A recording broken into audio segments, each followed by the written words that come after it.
So would you be okay to start us off by introducing yourself and a little bit about your music? Yeah, sure. So I make music under the name Lazygirl. I'm a Liverpool-based artist, mainly doing things like dreamy alt pop, indie pop type stuff, and I mainly write about mental health, womanhood, sexuality, stuff like that. Yeah. You're one of the few artists that have like quite a clear, I guess, kind of like persona, or I don't know, alter ego is maybe too strong of a word. And I'd just be really curious to learn about, I guess, like the invention of Lazygirl and how you found, I guess, yeah, like occupying this persona over the past couple of years. Yeah, so it's definitely molded with me as I've grown up, I think, because I started I created Lazygirl when I was 17, and it was kind of born out of my mental health struggles at the time. So when I was 17, I was diagnosed with depression, and I was songwriting basically all my life. I grew up in a very musical household and have always been songwriting. But when I was diagnosed with depression, obviously one of the main symptoms of that is like a complete lack of motivation and lack of joy in doing things that you used to love. And I was finding it really difficult because like it kind of seemed all of a sudden that I couldn't pick up my guitar or I couldn't sing or anything like that. It was really hard.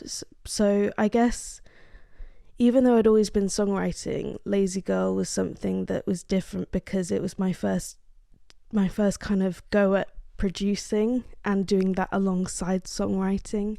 So I just kind of downloaded like a crappy like copy of Ableton that had loads of viruses on it, and I just downloaded it and I just started doing like simple beat making and then singing over the top of that. So it was nice because it was a new form of songwriting when something like picking up my guitar felt impossible. So yeah, that's the origin story of Lazygirl. I think something that feels really distinct about your writing is the, I guess, like vulnerability. Like even within the name itself, that's such like a vulnerable way to name yourself artistically based off of something that you're struggling with. I feel like that's a real like center hold of the music that you make. Yeah, definitely. Well, it was originally kind of, the name came from the way that I used to berate myself for not being able to get out of bed. It was like, oh, I'm so lazy. And then, I don't know, turning it into something positive was really a part of Lazygirl as well, like taking back ownership of the things that I used to call myself and like common misconceptions about someone struggling with depression. Yeah. It's interesting because when I was writing questions for this interview, it's sort of that idea of reclaim, or I guess like shifting your perspective, was something that I was really interested in asking you about, because I feel like the nature of your lyrics are very raw and like very honest and very vulnerable, and just generally like the concepts that you explore through your music.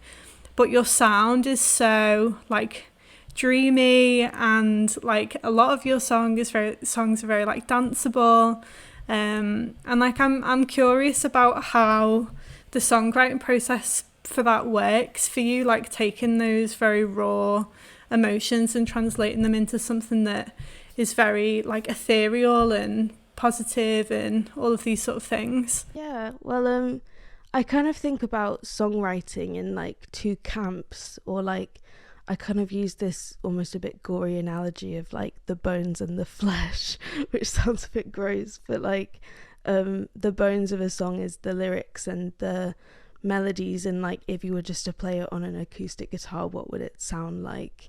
And definitely the way that I write, like I've always written from my lived experiences or a dramatized version of my own experiences. So the lyrics in that sense are always kind of, I hate using this word, but like authentic. And then from there, I think, how can I kind of create this world around it so that it's not just someone singing about for example, Withdrawals, like singing about medication or something. It's like something bigger than this. So the flesh of a song is all of the little production magic bits that you can put alongside it, and I always want to make that pleasant to listen to, even if you strip down the lyrics and it's like raw, like you said, or quite frank.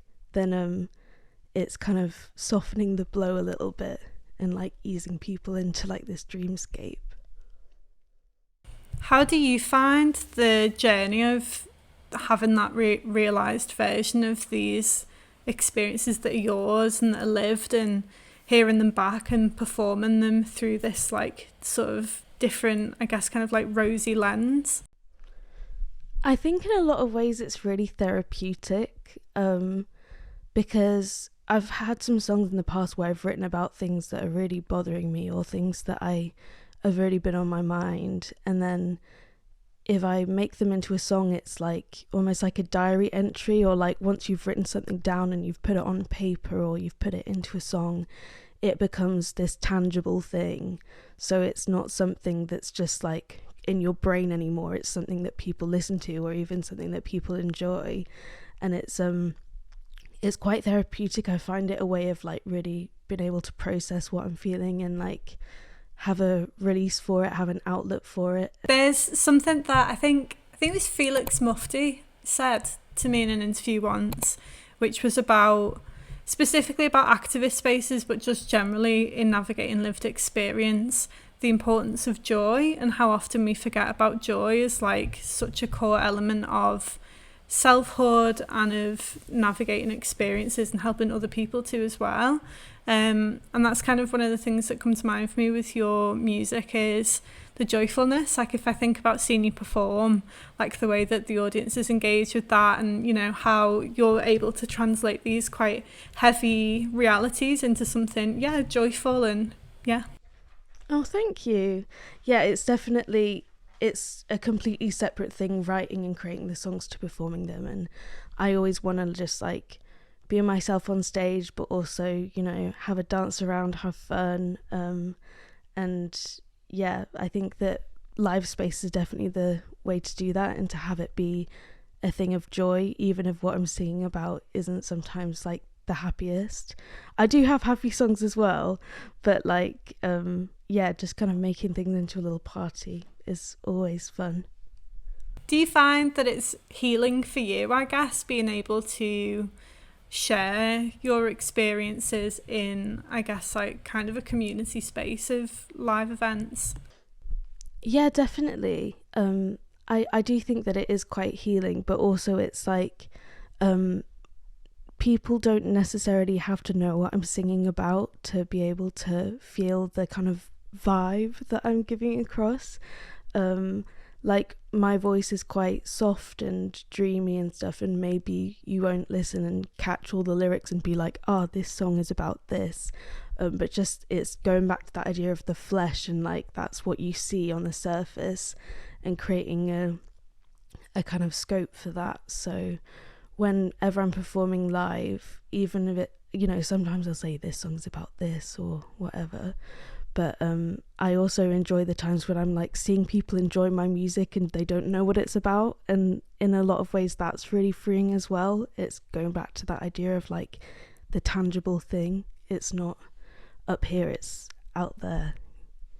Your latest release plays with that, I guess, in a sense of the way you've used like relationships and romantic songwriting to address what is really like quite a taboo topic, I guess, around medication.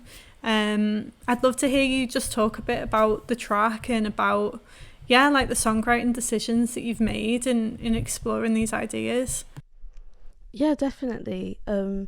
So when I started writing Withdrawals, I was thinking, how can I make something kind of mundane or something that's very personal to me into more of a song that other people can relate to, or kind of making it into something that kind of represents a relationship. And for me, medication jumped out immediately at me, because I think in a lot of ways sometimes it is like a relationship. I've been on antidepressants for about 6 or 7 years, and I've always, like, that's something that I've never hid or been ashamed of. But like you said, for a lot of people, there is discourse about it, and it is like a taboo topic. So the song, in a way, was kind of opening the floor for that. Medication's something that's been with me. Like I've had like a relationship with it for my whole, like, going into teenage years and then going into adult life. And in a way that is like a relationship, like every day I take them and stuff like that. But with withdrawal symptoms, it's just like, say something like forgetting to refill my prescription, it's like makes me unable to do things, and in a way it's like the medication saying, oh, look what happens to you when I'm not around. And so, like, speaking about medication from the perspective of it's a me and it's a you, and kind of personifying this thing, I wanted to kind of bring it to life and make it relatable, but also have kind of like this existential background to it. What is it like in those sort of beginning elements of writing your music, given that they come from such a personal place and you've described them almost like diary entries? What is that process like of conceptualizing and taking it from something which, like, you're navigating, I guess, like personally, into something that is for a public audience?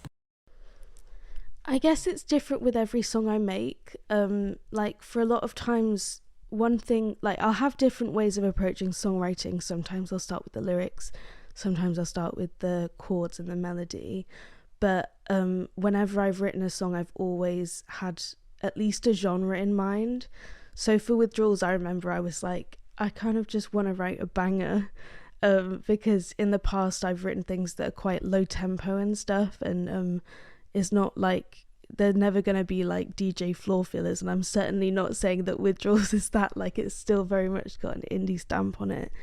But I was like, I kind of want to make a bop about, and have it be tongue-in-cheek, like I'm talking to like some tablets, for Christ's sake, like, let's make this a fun song.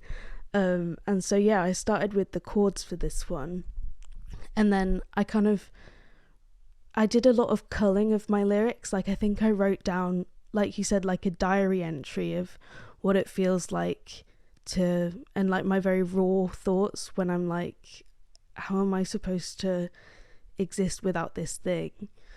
And then looked at it and made it more palatable, and added in, like, talking about it in the first person, talking about it like it's a person and all this stuff. So yeah, just kind of culling and refining the lyrics so that it could be something that could potentially be relatable, even if you definitely don't relate. Yeah, I mean, I love all of your music. I think everyone knows I'm a big Lazygirl fan. But there's something about this song which I find personally really exciting, in a sense of, I think, you know, there's a lot of conversations about mental health, but I feel like medication, and I guess just generally like the daily lived reality of mental health and mental illness, isn't really shared as openly as maybe like we'd think we're at in terms of the conversation. So yeah definitely. There's I don't know if it's still around, but there's this Instagram account called Boring Self-Care, and it does just like little graphics of like brushed my teeth or like put a clean pair of pants on and stuff. And that's a part of depression that not a lot of people that have experienced it think about, that it's like taking tablets is like if you do take antidepressants or whatever medication you're on, or even if it's not necessarily mental health, like if you've got antibiotics or something, like that is boring self-care, like you've got to do it. And so yeah, it was really interesting to turn that into a song. Didn't think it could be done, but I'm glad it's worked out. And it's great because you've like soundtracked the boring self-care that people have to do every day, which is really nice. Yeah, I've made it into a little bop so that it's not boring anymore, hopefully. Something else that I really liked about this new track is the way that you've spoken about, I guess, like how it represents an evolution for you creatively, but also, as you say, like in your personal life and your own relationship with mental health and talking about mental health. And yeah, I just thinking about that idea, I'd just be really interested to know maybe what you'd say to like Lazygirl of a couple of years ago, from where you are now. That's such a good question. Like, I think that it's no secret that mental health has just been absolutely a part of Lazygirl, and it always will be. Like, that's how it started and that's its roots, and it all happened in the same year, so that's always going to kind of be my origin. And I'd say any like revelations or things that I want to share with Lazygirl of 2017 is like probably how much I've pushed myself out of my comfort zone and kind of gone in completely different creative directions to my roots. Like I started, like, quite a few of the early Lazygirl stuff was me singing over other people's beats or singing over my beats, and not mixing or mastering it, and just kind of cramming it all in this virus-ridden Ableton session. And I want to say to her, first of all, I bought Ableton now, so like don't have to worry about no viruses, girl. And then also just I think that I've become really like, oh, what's the word? Yeah, I'm writing more complex music, or not necessarily complex, but more like I'm writing better, I'm writing smarter, and I'm performing in front of loads of people. When, like, say I just performed at Eurovision this year, and that was incredible. The Village, not Eurovision, but I never thought that I could perform in front of people when I first started Lazygirl. And then the other thing I'd say is that, like, open yourself up to collaboration. I think that collaboration is something that's definitely a core part of Lazygirl at the minute. Like, it's so important in my songwriting and producing and in my creative journey to just have other people's opinions and have other people's work on the tracks as well. And it only ever makes you a better artist, in my opinion, to collaborate.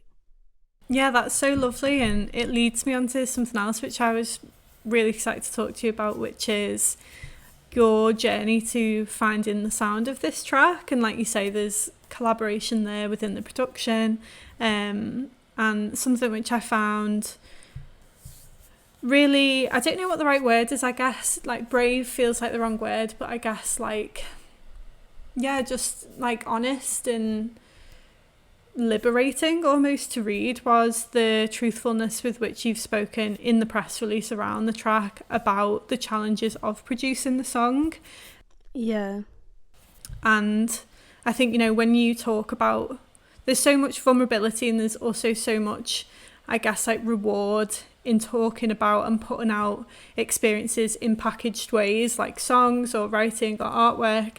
But it was just, there was like an extra layer of vulnerability with which you shared, I guess, like the experience of making, and how, you know, it isn't just, I guess, like the kind of romantic end package, but there's challenges in making it as well.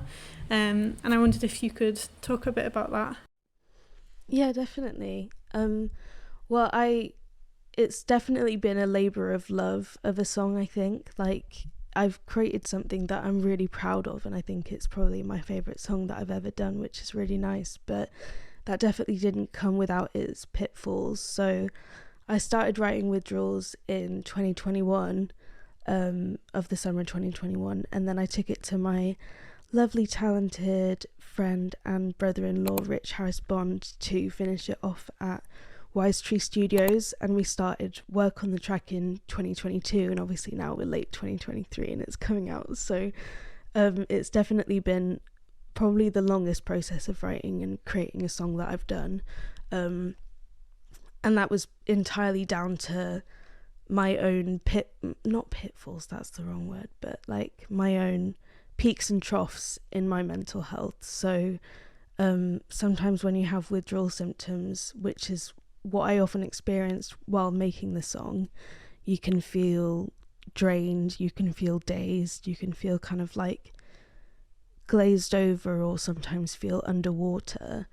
That's my experience of it, at least. And so going to sessions with Rich, and also not having the motivation to really work on a song, I found that quite difficult. And it was just very ironic, like the irony definitely wasn't lost on me, that I was like, oh, sorry Rich, I can't come to this session today because I'm feeling crap because I forgot to take my medication. Like it's just like peak irony, isn't it? But Rich has been like, without this song, I can't stress enough, without Rich, this song would have rotted as a lo-fi demo in 2021. So that's another thing of like, collaboration is so important, and Rich just kind of has been a magician. Like honestly, his care and attention to detail with music is just so incredible. And the song wouldn't be what it is, or even be out in the world, if it wasn't for him. But from the lens of like saying that the track was made, the process of making the track was made longer because of my withdrawal symptoms and because of my mental health issues, collaboration in that sense was so important, because Rich held me accountable. If it was just me, and you know, I'm usually self-produced, right, even have done mixing and mastering, if I had kept this all contained within myself, then I wouldn't have been able to do anything when I had those moments of I have no motivation to do this, or I have no drive to do this, which I think, on a tangent, is quite a taboo topic in the music industry, that people think that everyone's creating all the time and everyone's loving what they do, and you have to love what you do because it's music. But sometimes things get in the way, and sometimes you're like, I don't feel like writing today, or I don't feel like picking up my guitar or instrument or whatever. So yeah, that in times when it was a real struggle, Rich was really there to help me, and helped like, yeah, give me cups of tea, covered me in blankets quite literally, and just helped me. And yeah, I'll be forever grateful for that. There's something so important in sharing that, as you say, like, because there are preconceptions around productivity and passion and making, and even within conversations about mental health, there's so much, I guess, like false romanticized ideas of, I guess, like mental illness and creative genius, and these ideas that like you know, the best music has to come from a really like dark or depressed place.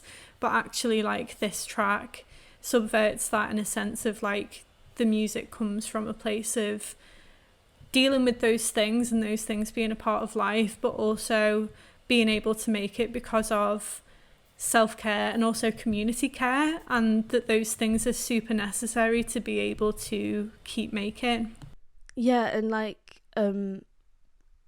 although this was quite a long process in getting the song done, which was, I think, entirely down to me, I'm not putting that blame on myself. And I think that in a lot of ways the song that we made wouldn't have been as intricate, or as like, I wouldn't have been as happy with it if it didn't take longer. Because going to those sessions and saying to Rich, oh, I'm feeling a bit like I can't really do anything today, and he'd be like, let's just see how we go.